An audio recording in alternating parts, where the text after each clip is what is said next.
On this episode of Still Loading, the world is not enough.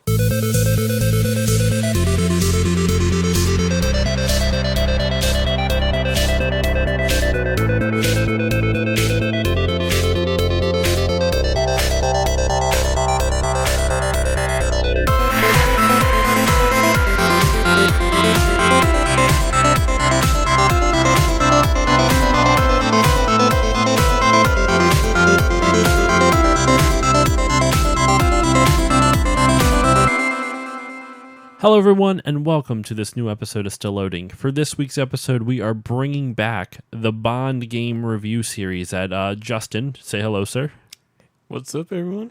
That's right, Justin is back. We are talking about James Bond games. We started this series earlier in this year, kind of with GoldenEye was pretty much like the big one. Mm-hmm. And we kind of lost track of it. Well, I shouldn't say lost track. I actually had other stuff I wanted to get done on the podcast with Mario Month, and as you know, you've been listening to a bunch of composer interviews, but I want to get back to it. I want to get back to the Bond series. So I brought Justin back, as usual, for all these Bond games, and we are talking, I don't know if it's, would you say it's your top one or two? I think I would, actually. Yeah? Yeah. Surprisingly enough, it's the other N64 James Bond game, The World Is Not Enough, based off the movie, which I actually love, but it's not well received overall. Yeah, it really isn't. So let's dive right into it. So The World's Not Enough was released for the N64, and I forget what year already, in 2000, on October 17th. Facts. 2000. Which actually, now that I'm thinking, no, it's not going to be close. I was trying to think, like, when is this episode going to get released? Because this is actually going to be, like, we're recording this probably at least 3 to 4 weeks in advance, believe it or not. So, but I don't think it's going to be October 17th, so it won't be the 19th anniversary of this game. Darn. For shame. So, yeah, so this game was released on October 17th in 2000. The movie came out the year prior, and the movie was fine. I actually love this movie. Not ironically, I legitimately love this movie. Part of it is probably because it was my first James Bond movie that I ever saw. My dad taped it off of one of those free Showtime things. Remember, you know how every now and then, for when you had cable in the 90s, they would be like, here, there's some extra channels that you don't have to see if you'd want to buy them. Pay for them. And one of them was Showtime, and they had this movie on. And my dad taped it on our VHS tape, or my dad taped it on our VHS player off of the TV. The original DVR. Exactly. And that's exactly how I watched it the first time. And I remember I was obsessed with this movie. I watched it so many times. Yeah, this was the one right after GoldenEye, right? No. Or so two? GoldenEye and then Tomorrow Never Dies that's right. was in 97. GoldenEye 95, Tomorrow Never Dies 97, The World's Not Enough 99. And then Pierce Brosnan's last James Bond movie was Die Another Day, which I wish he could have gotten a better send-off. Yeah. This was the second Bond film I've seen in theaters then. Really? Yeah, wasn't old enough for GoldenEye. So you saw Tomorrow Never Dies, the villain who's actually, that is a PlayStation. They made it on PlayStation. I have that. I have Tomorrow Never Dies on PlayStation. We're gonna have to cover that sometime. But the main premise of that movie, if you remember, is a guy who wants to. What he does is that he fixes news stories by causing chaos. Like he starts a war. He tries to start a war between Britain and China, and all for what? So he can get the exclusive media rights and exclusive broadcasting rights in China for the next 100 years. And his tenants, his pillars of his media empire, magazines, newspapers, and radio. Besides TV, of course. The biggest medium. All three of which, well, 3 out of the 4. TV is still around, but it's been modified. But magazines are dead. Print in general is just dead. I find that funny. Like, Bond didn't need to defeat that villain. Time would have. He would have invested all of his money into that. Anyway, well, I kind of ruined that joke for when we cover that game, but I'll bring it around again. Mm-hmm. So The World Is Not Enough was Brosnan's third outing as Bond, and it basically, the plot of the movie follows Bond is retrieving money for one of M's personal friends, Robert King, and it turns out that the money that he retrieved from them ends up being a bomb. And so they suspect that it is a terrorist named Renard, because Renard kidnapped King's daughter. Not in the movie, you don't see it at all. This all happens, I guess technically off screen before, like you don't even, it never shows up in any Bond movie. They tell you it at least, but that's a lot of plot. I feel like that's just all laid out in exposition. That could have been a Bond movie in and of itself. True, and then it would have been a good sequel. They could have sequelized it, kind of like what they did with Casino Royale and Quantum of Solace. Yes. So Bond goes to investigate, but he goes first by checking on King's daughter, Electra, who she was brought back safely, but she actually escaped. Like, she fought her way out. Or so you thought. Spoiler alert. Actually, spoiler alert all over this thing.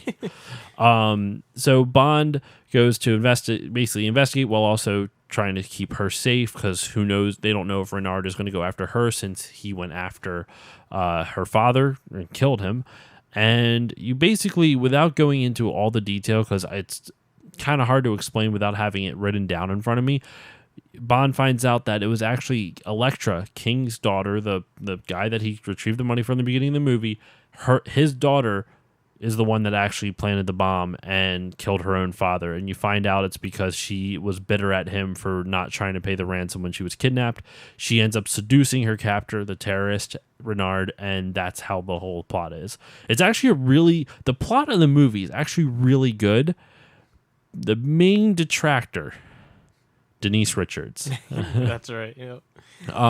What do you remember of this movie? I know I kind of laid out the plot for you. And actually, Denise Richards, for those who don't know who she is, she became famous off of a movie called Wild Things, where she had a very steamy threesome sex scene in it with Matt Dillon, which that's a blast from the past. You don't ever see him in movies often anymore, right? And so she was like the hot thing at the time, literally because of that movie. And so she played a nuclear physicist named Christmas Jones. And it leads to there's two bad Bond girl names in this movie. One is hers, Christmas Jones. And then in the beginning of the movie, Bond is injured in the cold open, and he has to get cleared by the doctor. And so he seduces the doctor, and her name is Dr. Molly Warmflash. Choice. It's pretty bad. So that was I just can't get over that name, Wormflash. It's just I don't fucking get it. Like, why what would does it mean? No, I get it, but I don't know why you would have to be that on the nose. Like, that's not like, I mean, to be fair, they've never really been subtle. If you go back to like Goldfinger, the third movie, the name is Pussy Galore, which is not just, that's not a very, it's not a great name either. I don't get it. What does it mean? So anyway, and that, of course, by Denise Richards being named Christmas Jones, the final line of the movie, Bond is whining and dining her. It's literally like the final shot, and he's romancing her, and he goes, "I thought Christmas only came once a year." And collectively, everyone in the world groans, because that is an awful line. And Pierce Brosnan had to deliver it. Like, there's a lot of people who give him shit for those movies. I don't blame him for those movies. Like, no. I love his movies, but part of it is nostalgia. I wouldn't even say it's ironically. It's a lot of it is nostalgia. But like, going back on it, the dialogue's pretty shitty in those movies. Yeah, like, the script really writing shitty. was not good. No, it was not. So, sorry I cut you off. What is your recollection of that movie? You said it was the second one you ever saw in theaters. It was actually the second one I've ever seen in theaters. I don't remember a ton of it. This is the one out of all the Pierce Brosnan films I remember the least. And it's probably just because I only saw it once in theaters, and I was a kid at the time, so I was just kind of like, yeah, explosions, yeah, Bond. I'm just thinking about it now, though, but if you saw Tomorrow Never Dies in theaters, that means you would have been 9 when your parents took you to see that. Yep. What do you think? Is that young for a Bond movie? I think it's just a little bit. It's for real close. For the amount of sex and violence in that, like, Especially so in Tomorrow Never Dies specifically in the cold open, Bond ejects another pilot up out of a jet that Bond's flying. Like he has an enemy pilot that's sitting in the seat behind him because he hijacked the airplane. Not in midair, he took off with it. Let's not be completely ridiculous here. And he ejects him right up into the fuselage of the jet that's directly above him, and it takes out the jet and explodes. Like, that dude's neck would be broken. Yep. Like, he's getting jettisoned into a metal undercarriage. So yeah. So you don't remember much of it? I honestly don't, and yeah, I really just think it was because I only saw it once, and it was in theaters, and I was still pretty young at the time. You would have been 11, because you were born in 88, right? Yep. So yeah, you would have been 11. I would have been 10 when this movie came out. And I didn't see it when I was 10. I think I was like 12 or 13 because it was on, like, they put movies so quick. I mean, a lot of those cable services, they get movies on there really quick, but obviously you have to pay for those services like HBO and Showtime and Cinemax and whatnot. Skinemax, as some call it. I've actually never watched anything on Cinemax, like once. Nah. I've never paid for cable. Well, I don't have cable currently, but my parents would never pay for those cable channels. We never had HBO. We never had Showtime. We never had any of those. I have HBO Go now for Game of Thrones, and Game of Thrones is over, but all the other shows that they have on there, but I don't actually have a cable package that has HBO on it. Yeah, never had it. Never had TV. How did you play those games? So yeah, that's kind of like the groundwork for the movie. Just wanted to kind of give a brief overview brief overview of it. So yeah, Pierce Brosnan's third outing as Bond. Actually one of the better stories and actually some of the better villains. The actress who plays Elektra is Sophie Marceau, and she's amazing in it. The actor who plays the terrorist, Renard, is played by, oh my gosh, I'm blanking on his name. He's like phenomenal in it though. Robert Carlyle, that's his name. That's who plays Renard. And it's weird because the picture of him now, he's bald in the movie. Mm-hmm. And the picture that's on Wikipedia, or not on Wikipedia, but when you Google him, is that he has a full, long locks of hair, like a full head of hair. But no, he is phenomenal in this movie, and so is the actress who plays Elektra, like I said. Pierce Brosnan, I actually think this is his best performance as Bond, even though the dialogue he's given is complete shit. Judi Dench's M is once again amazing as always. She was such a good M. Like, I'm happy with how they kind of finished off her story with the Bond series. Mm-hmm. Spoiler alert for those who haven't seen Skyfall. The spoilers on that for those if you don't want to know it. She dies in that movie. Yeah, but she goes out swinging. She does. So yeah, she overall really good performances across the board. Robbie Coltrane as Zukovsky. Valentin Dmitrovich Zukovsky. I can't do an accent. He was amazing in that.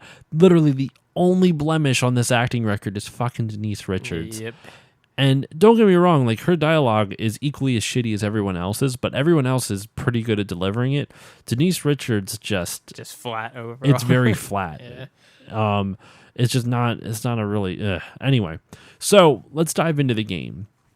So the game follows the events of the movie pretty closely. They elaborate a little bit more on things like in the opening scene that I was talking about, where Bond goes to retrieve the money that ends up being a bomb.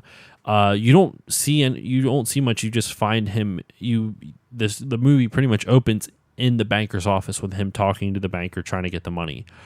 In the game, you actually walk through the bank. You have to go to a safety deposit box, get an appointment card, so that way you can go see the banker, and all this other stupid stuff that doesn't make any sense. Like, why would the appointment card be in the safety deposit box? Why wouldn't he just have it on his person? I don't know. And then you have to fight your way out. You have to erase surveillance tape of you being there, and this and that. In the movie, you don't fight. He doesn't fight his way out. He barricades the door after the banker gets killed by an assassin. Oh, man, there's so much to this movie. I realize I didn't mention the assassin. I won't go into detail with it. It's not really necessary for this. But he barricades the door, and then he rips off the ropes from the oh my gosh, the screens, the screens, like the screens on the windows. And even though he's on like the 5th floor, somehow this one screen has like 200 feet of rope for him to like rappel down with. He ties it around his belt and ties the other end around the guy he knocked out. A guy he knocked out as like a counterweight, and he just jumps off the side of the building with the money and rappels down. It's a great opening, but it doesn't make any sense with where he got that from. Anyway, in the game you fight your way out. So we played the first couple levels of this. We actually played the multiplayer a lot as we were kids, and we're going to talk about that later. But Justin, now you haven't played this game in a while, right? True. Yep. So what was your impressions of it, all these years later coming back to it?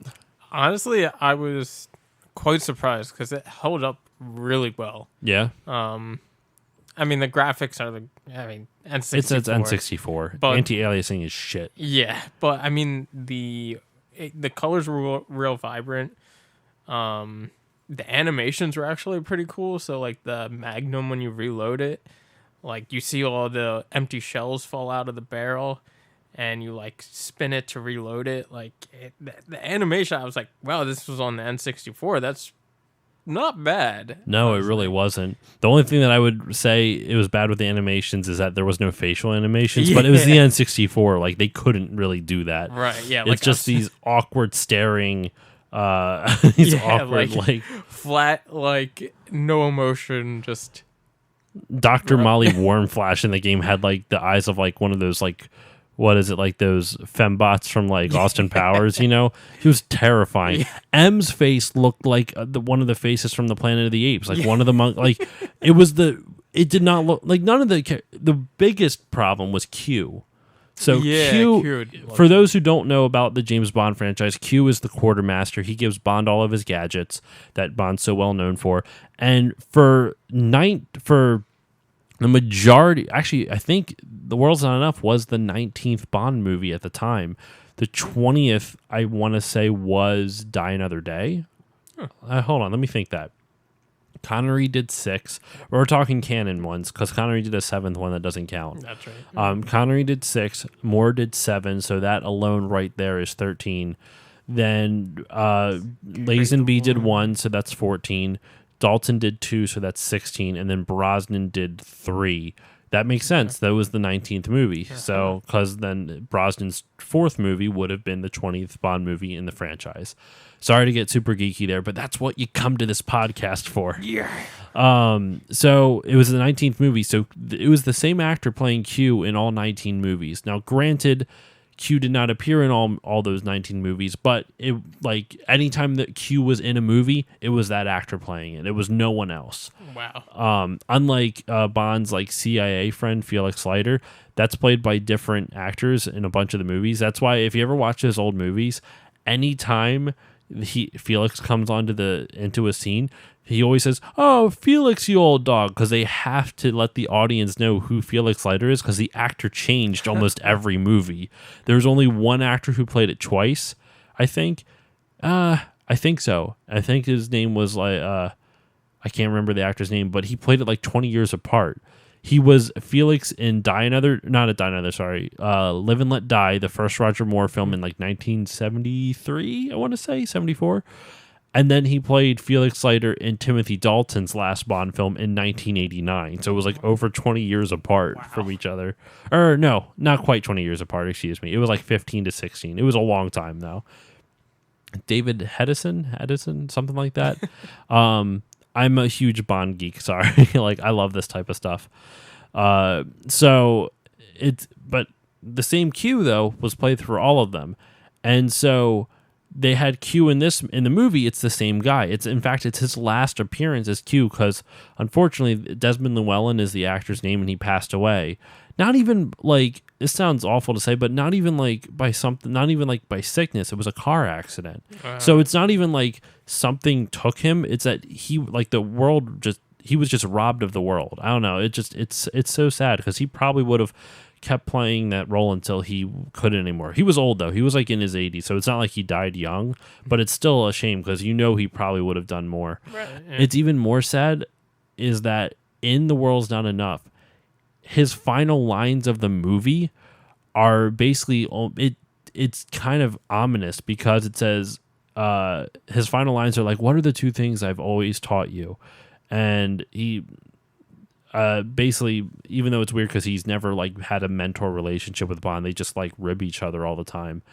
But it's like, first off, never let them see you bleed, and second, always have an escape plan. And he like, and then the floor gives way, and he like goes down in an elevator, and he just watches, and Bond's just watching him like go down, and he's just staring, making eye contact with Bond, and it's just like this awkward like scene, and it's even more awkward to know that he died after the movie because it was like it was like a fatherly moment. Like, what's the two things I always taught you? And then the dad died. It's kind of weird, right? Yeah, that's.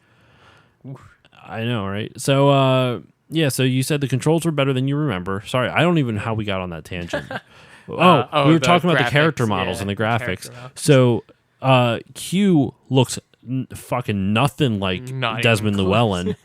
The dude has like a buzz cut. Desmond Llewellyn had, and it was like dirty blonde hair. Desmond Llewellyn is a white old man and with white pasty hair, like, or was unfortunately white, but it almost looked like a fat Boris from like GoldenEye. From GoldenEye. I could see that actually. Actually, I bet they just reused the assets. Yeah, they're just like, hey. I almost wonder, though, because the movie came out in 2000 and Desmond Llewellyn died, I think, before the premiere of The World Was Not Enough. So I wonder if they didn't include him in it out of respect. Yeah. I don't know. I'd love to, like, if I ever get a chance to interview any Rare developers, I would love to ask them about that, see if they have anything to say with it. Yeah, it'd probably honestly be the only time they ever get that question. Right? Yeah. That'd be a good question to ask. Any Rare developers who listen to this, reach out to me. Yes. I don't think there are any, but in case there is, still loading contact, gmail.com. Hit me up. So, yeah, the graphics, like you said, they really weren't too bad. The textures look pretty solid. I mean, like I said before, the anti-aliasing is kind of shit. Yeah. But it was the N64. Yep. What was probably one of the more surprising elements for you? Graphics, controls, sound... Like surprisingly good. I would have to say, because like everyone always goes back to GoldenEye, like, oh, that's the best Bond game. Yeah. And honestly, I think graphic wise, I was probably the most impressed because it was like, you think of GoldenEye, it doesn't hold up today. Not really. Like graphically, specifically the face. Like, you ever notice like the faces in GoldenEye were kind of very blurry and very like muffled? These were actually a lot more clear. They weren't clear, but they were crystal compared to what was in GoldenEye. Right. Yep. And it was like, even though it was frustrating at sometimes because the game, maybe the instruction manual has it, but the game never really tells you how to complete your missions. You kind of just have to fumble around with the gadgets. In GoldenEye, you mean? Or in this? In this one, yeah.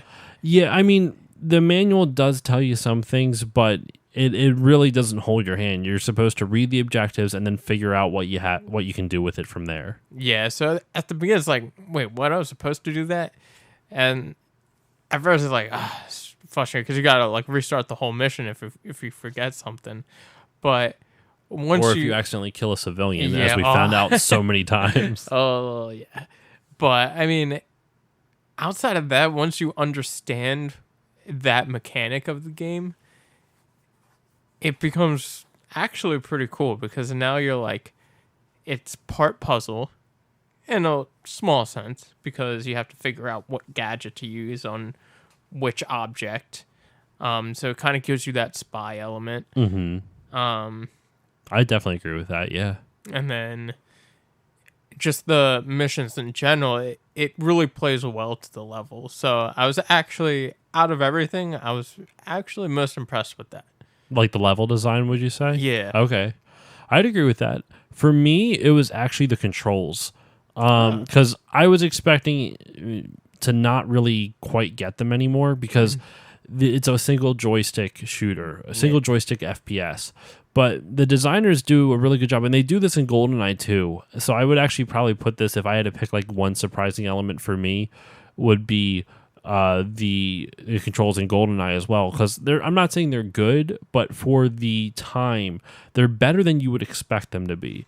because you can go forward, backward, look left, and look right with the joystick, but you can use the C buttons to strafe. So you can kind of get, I mean, it's kind of frustrating because like you can't, like if you try to move forward and hit C left, and then you go like super fast and you barrel around the corner and it's not really accurate. But if you kind of start getting used to it, you can actually get the movement down pretty quick. It actually was like pretty well done. They found a good way around it, or a happy medium. So controls, believe it or not, it pleasantly surprised me because I wasn't expecting them to hold up well. And objectively, no, they don't. But at the same time, they could be a lot worse. Right. Like the fact that like I just picked it up and you were able to remember after not playing for like 15 years. Right. Yeah. Or maybe not that long, but now what was one thing that you were kind of disappointed, like surprised at how like bad it was, like surprised at how disappointed you were in it? I can, just so it gives you time to think, mine is the voice acting. And don't get me wrong, I'm not talking about the compression rates or the sound quality. I get that. You're putting voices on a Nintendo 64 cartridge. It's not going to freaking sound good. I get that. I have no issues with them having to compress sound bites. In fact, on a technical level, it's really impressive because the N64 couldn't normally do stuff like that. My beef is the voice acting. Yeah. And here's the thing. I'm pretty sure they got Judi Dench to do her voice again for M. But, like, that was not Pierce Brosnan as James Bond. That was not Hugh, definitely, as... Well, I mean, they couldn't really get him. I just said that he died. Yeah. Kind of morbid to think about. I couldn't really get Hugh, which is fine. You know, I get that. Bring him back. Yeah, right? So, I didn't have an... Like, it was just bad. Like, everything was bad about the voice acting. And I guess... You know, I know voice acting back then wasn't necessarily good. That wasn't considered like an art form. Like developers didn't really care about that. Right. It wasn't until years later they were like, oh, maybe we should actually try with this. So I understand that. But at the same time, there's certain elements where it's just like, this is just so bad. Like I was really disappointed with the quality of voice acting. Like even for the time, I think I would have been disappointed with it. As a kid, I didn't notice too much, but as an adult, I really don't like it. Yeah, and it kind of like, at first I was like, oh wow, they even have voice acting in this. And then you're like, oh wow, they even have voice acting. Yeah, I was like, you know, they could have done without it, honestly. But yeah, because I was like they kind of have cutscenes, like brief ones, but I mean, again, it's N64. Yeah.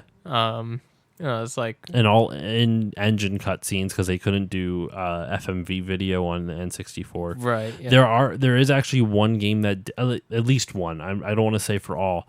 The Resident Evil 2 port had full motion video. They found a way to compress it in order to fit on a Nintendo 64 cart, which is a little disturbing, actually. Yeah. That's wizardry. I don't know how you figure that out because the N64 cart... Do you remember how much space it had? It wasn't a lot. I think it was no, I was going to say 8 megs. There's no way it was that low. Yeah. Because I'm pretty sure even like some Super Nintendo carts had 16 megs. Right, yeah. I mean, those were the RPGs generally. They were like the reserved for the big high end or like expensive games, but there were some that actually had it. Mm-hmm. So did you come up with one for you with how much, with how something that disappointed you surprisingly? Yeah, my first thought was the voice acting. So if I had to pick another, I'd almost say the enemy design. Yeah. They all kind of look the same. Yeah, that and so it hold 32 to 512 megabits. So that's not bad at the high end. Mbits. So Mbits, it was megabit. Okay. Yeah. Just want to make sure that it wasn't, because like you have, so like, you know how like when you're looking at like internet speeds, like MBS is not actually megabytes per second, it's like megabits or something like per second. It's like they could shave off the extra 24. Not even. It's I forget what it is. It's a weird ratio though. It's not even like the extra 24. It's like more than that or something like that. But anyway, sorry, go on. So you were saying it was the enemy design. The enemy design. Yeah, because a lot of them, you know, I get it. You got to save space. You got to use the same textures and everything.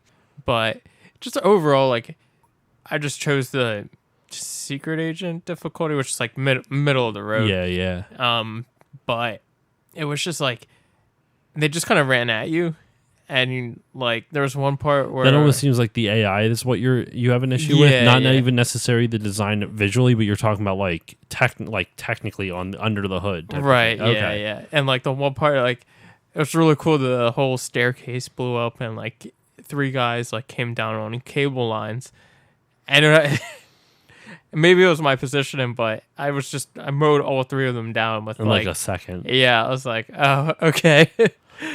No, they're not too bright. It does get harder as the game goes on, but I mean, it's been a while since I've played all the way through. I did beat this game when I was a kid. Like, this is one of the ones on the N64 that I did beat, but I don't remember much of how the game ends. I just remember, like, I think it got pretty difficult. My favorite missions are actually the middle of the way through. There's a lot of stealth missions, like when you go to Electra's chateau.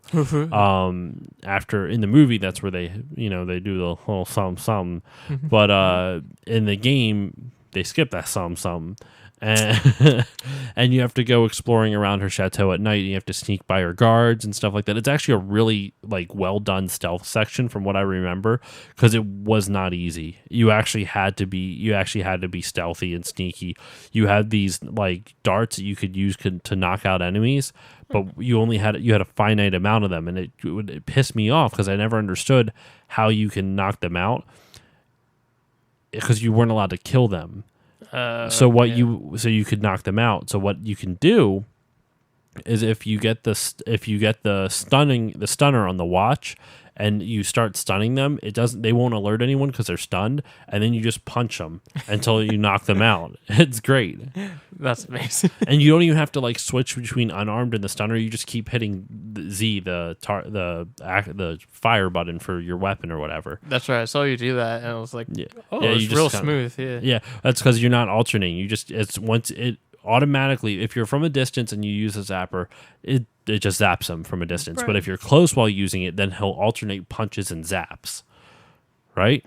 That's pretty cool. I remember when I first figured that out, I was freaking the fuck out as a kid. I was like, that's how you're supposed to. Oh, I was so mad. I spent so much time trying to figure out that stupid level, and it was that the whole time. Wow.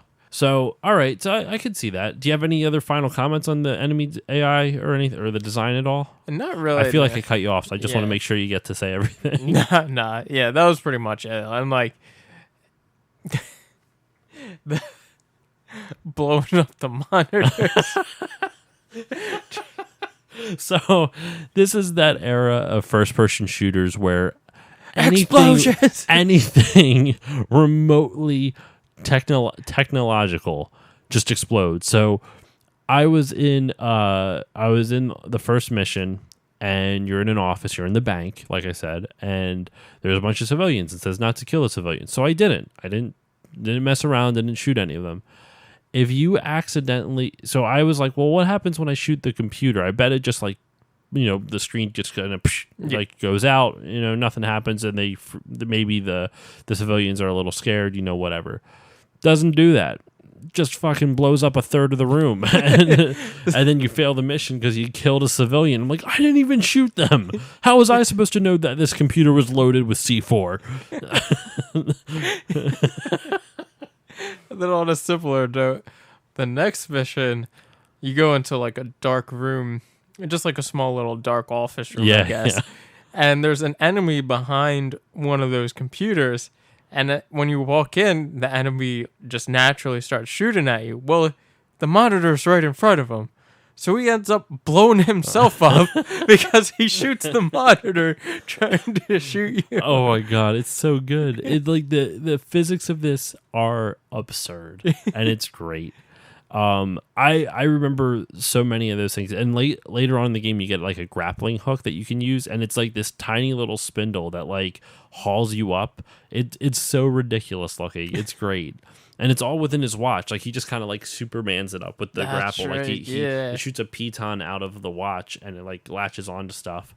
It was really good. I love this game, dude. It's one of my favorites, hands down. Yeah, I think it's severely underrated. And I don't know if maybe it got a bad rap because the movie I could see that because GoldenEye was a much better movie than The World's Not Enough. And I'm even saying that objectively, I would say that's the case. Subjectively, I still love The World's Not Enough more. But that, like I said, first Bond movie, it's like it's always going to be my favorite. Exactly. Even if it's not the best, it's always going to be my favorite. Yeah, because I think like Pierce Brosnan will probably always be my favorite Bond, but a lot of that's attributed to the nostalgia. Exactly. Right? Like that's the Bond I grew up with. I mean, I would say Daniel Craig is probably the best Bond.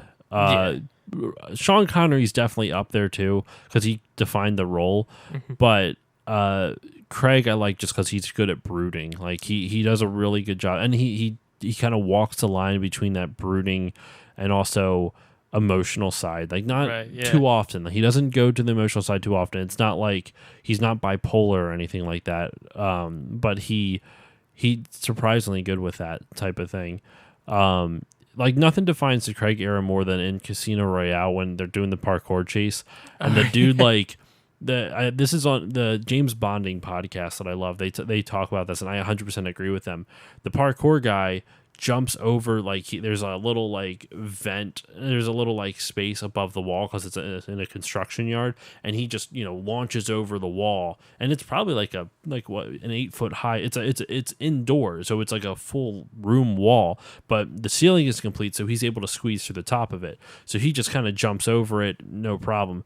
Then a second later, all of a sudden, Daniel Craig comes in as Bond, and he just breaks through the drywall, shakes off his head, like shakes around, all the dust goes everywhere, and he just keeps chasing after him. And that's Daniel Craig as James Bond in a nutshell. Like Roger Moore, he would have like ran around or something like that to chase after them. Probably Sean Connery would have done the same. Timothy Dalton might have tried to jump up to the top and like not quite and try to have to get another way around. But Daniel Craig just bum rushes the wall. Oh, it's fucking great. So yeah, I would agree with you though. Like to kind of get back to what we're talking about with Pierce Brosnan, like he's always going to be my favorite, even if he's not necessarily the best if you're talking objectively, right? So any final thoughts on like the single player aspect of this? Other than that, I think it's really well done. Again, like it blends the spy elements with the action elements. Like I honestly could safely say I would sit down and play through this whole game like today. It's so good. And so yeah. Next time we hang out, if it wasn't like 10 o'clock at night, well, I would say we should go back and play it again. Oh no! Oh my god! Just I don't know if I could do that anymore. I know. Man. As soon as it hits like midnight, I'm like, I gotta go to bed. Yeah. I can't feel my feet, Justin. Yeah, that's a shame. What? Who are you? As soon as midnight hits, man, it's awful. And then my old man voice comes out, and I just can't think anymore. That actually put a tickle in my throat. So the multiplayer. Yeah. So everyone remembers GoldenEye's multiplayer, and I'm here to tell you, I actually think this is better. Surprisingly enough. And it doesn't have the cheap proximity mines that you always like to kill me with. Yeah, but they're the greatest. So this multiplayer was great. It had a lot more gameplay modes. You could do like King of the Hill. You could do, I think you could do that in GoldenEye. Could too, couldn't you? I'm trying to remember. I'm pretty sure actually. Well, from what I remember, this had more multiplayer modes. Yeah, you could. So they had more modes. I'm pretty sure they had bots, which was a nice, because to get the full multiplayer enjoyment from GoldenEye, you usually need 4 players. I mean, you could do it 2 players, but it kind of got old after a while.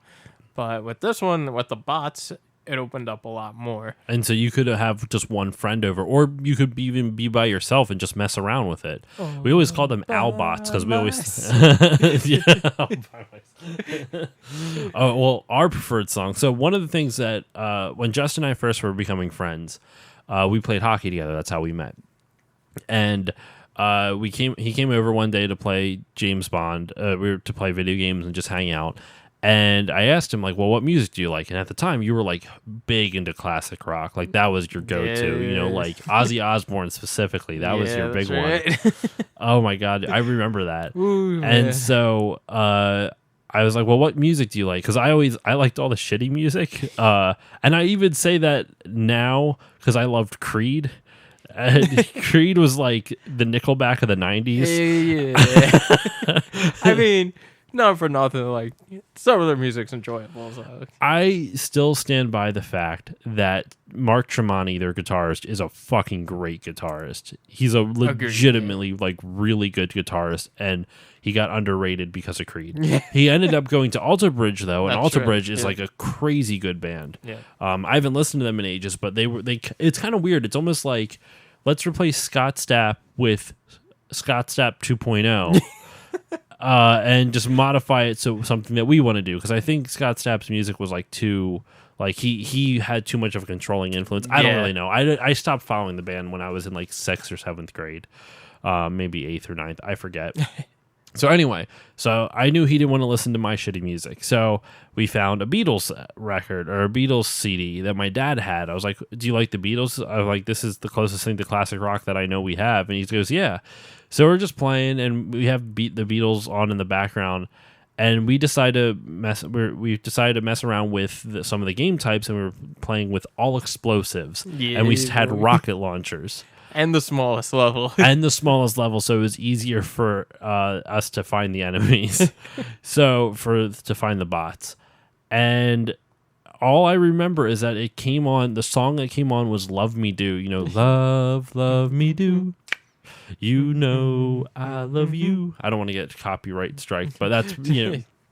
So please love me do. Explosion. Yeah.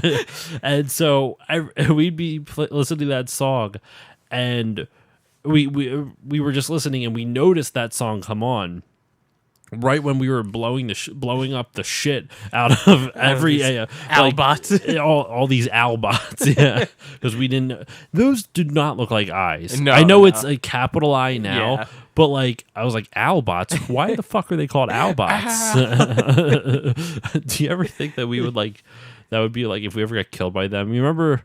All right, this story's not going to make any sense, but so just screaming like Al, like, you know, Ow, like we're really mad, like how we used to scream Howard and Halo and shit like that. Gosh, Halo days. I'm going to cut that out because that's not going to make any sense. I'm just going to go, Ow! So we would, every time we would kill an AI bot or an Owl bot, it always seemed to line up perfectly. Love me do. Some body would go flying off into the air. And it's fun because like it's weird because it's one of those stories where like I love it and I find it funny every time, but I know if someone was telling me this story, it'd be like, you found that fucking funny? Like, okay. What's wrong with you? It's like, I was 6. Leave me alone. No, not that young. We were probably like, 13, 14? Yeah, around that age. Maybe younger. So, yeah, that kind of cemented our love for the multiplayer. But then we started even like messing around more with different like game types, and we did all snipers for the one. Remember that? Right, we set up on opposite ends of this one snow map, and we would just like pick off the bots as they would come out of the tunnel and stuff like that. And they would still get us though every now and then on that one. The explosive one, they stood less of a chance. Right, yeah. But on the snow one, they would actually get us every now and then, like depending on where they spawned. And I remember I got really good at picking them off from a distance when, especially now that I think about it, I don't know how I did it because the graphics were so fucking blurry. You can't see anything because there's like no anti-aliasing. Right, yeah. It's just all blur in the back, but like you see the one tiny shade of gray pixel. Get it. I'm like, that's his head. Get him. Oh my God. I don't sleep on this multiplayer. I'm serious. Like, it's better than you think it would be. I don't think it holds up in a modern context by any stretch of the imagination, but comparing to what everyone's love of GoldenEye's multiplayer, which I'm not taking anything away from it. I loved GoldenEye's multiplayer. Yep. But controversial opinion, I like this more. Yeah, and they even had, this was the one where they had the they had like the remote controlled missiles. Yes, and like the other gadgets, like the tank or like the remote controlled tank or something like that. No, that was Nightfire. Oh, that was Nightfire. But they did have the remote controlled missiles in both. So Nightfire, Nightfire is going to be a big episode for us because that was like would you say it's our favorite Bond game? I think so, yeah. Nightfire is such a good game. That's going to be a big episode. I want to have as many people as I can on that episode for people who love that game. I don't know when we're going to do it yet. I'm going to try to do it around one of the milestone episodes, like episode like 125, 130, something like that. But we'll see where it goes. But with this, but in Nightfire, it had a missile launcher that you could, when you fired it, you would actually look like it was a first person perspective of the missile, and then you would control the missile to where it would need to go. In this one, you don't have that. You would turn on the laser, the laser guided thing, and after you would fire it. If you held R to like aim where you're going, depending on where you aimed it, it would then guide the missile to where the reticule or whatever you know what I'm talking about, like the sight is, yep. Like wherever you're aiming the thing to, it would go there. So like you could be looking straight ahead, and you fire, and then you tap the R button and move the joystick to the right, so your character will stay put, but then your camera will shift to wherever you're moving the joystick, and then the missile will fire where you're aiming. And that's how you would do it. I mean, it was cool. It didn't really do well with depth because you couldn't really tell where it was going to go, but you actually like. It was surprisingly accurate, like more accurate than you would expect, considering you can't gauge depth because you're still standing in the same spot and you're just watching the missile fly like 100 yards in front of you. That was great. That was one of the most fun things about that game. Yeah, it's severely underrated in my opinion. I agree. But yeah, just the fact that you could have the bots, the different game modes definitely made a world of difference because it made it keep it fresh, essentially. I was gonna say like one of the other things that I forgot to mention about the single player things that are like underrated and things that it's like really good is the mission variety, because GoldenEye, fantastic, but it was a lot of the same style of missions. It was just kind of like run through a level, explore the level, and just kill everyone.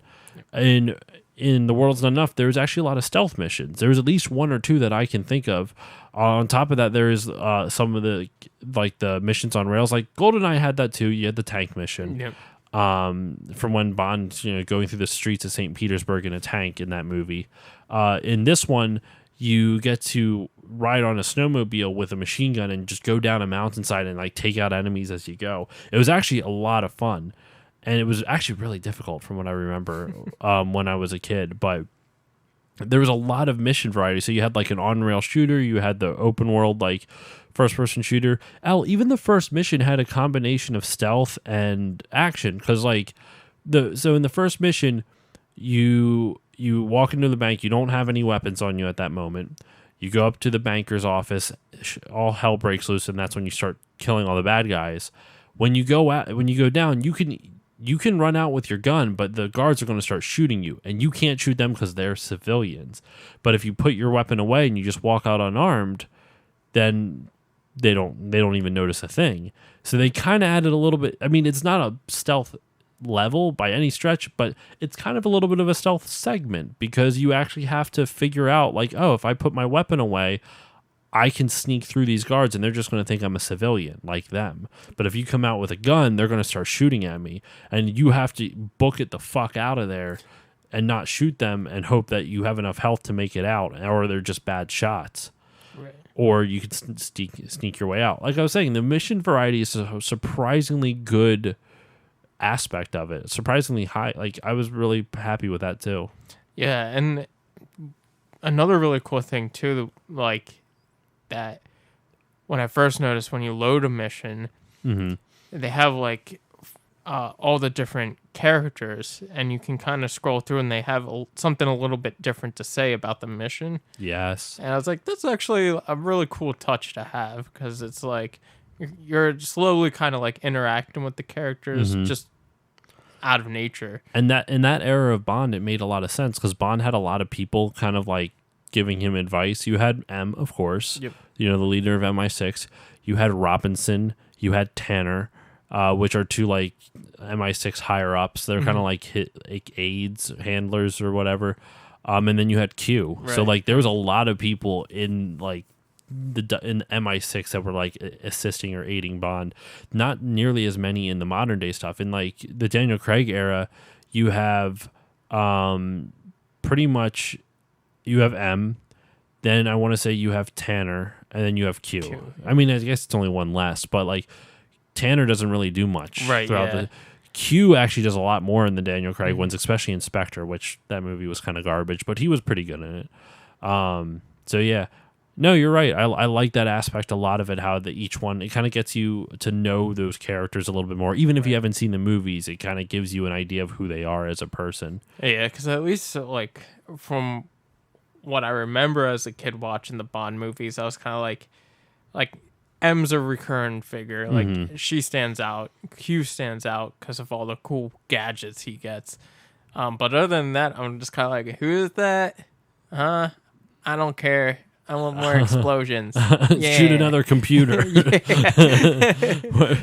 Or like, was it in GoldenEye that you could shoot a chair and it would explode or something like that? Yeah, Everything was exploding. Oh my God, it's great. Oh man.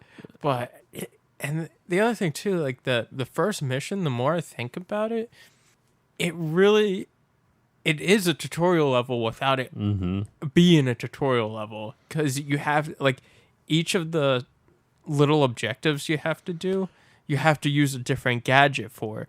So it puts you in that mindset of, oh hey, like I need to actively look at what gadgets are available to me to complete a mission. Each level to see so when I come to the different problem that I don't have to like think about it. I just like, oh, I know I have this gadget. This would probably be good for this situation. Right. And like the part you were talking about where you can leave unarmed, that's kind of hinting at, hey, you can also apply stealth mechanics. There's more than one way around this. Yeah. Dude, you're right. That first level's really good. Yeah. That's a really solid, like, well-designed first level. Next time we hang out, we're beating this game. Yes. Like, all the way through. I know I said I beat it as a kid, so I know I can do it. Yes. It's just been a while. So that would be... next time we're going to do that. So to wrap it all up, any final thoughts on The World Is Not Enough for the N64?